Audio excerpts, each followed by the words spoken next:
Today, we are diving deep into the Q4 FY26 numbers for JSW Steel. A quarter packed with record sales and a massive strategic move. Starting off with rewarding shareholders. JSW Steel has announced a dividend of 7.10 rupees per share for FY26. The company reported total revenue of 51,180 crore rupees, showing strong growth both quarter-on-quarter and year-on-year. Total expenses stood at 46,862 crore rupees, with raw materials forming the largest component.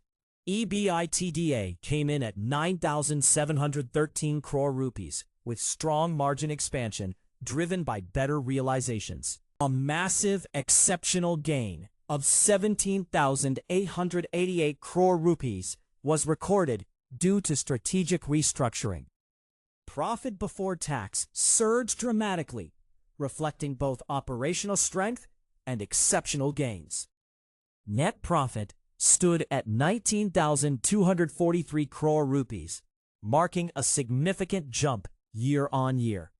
EPS jumped sharply, reflecting the impact of higher profitability.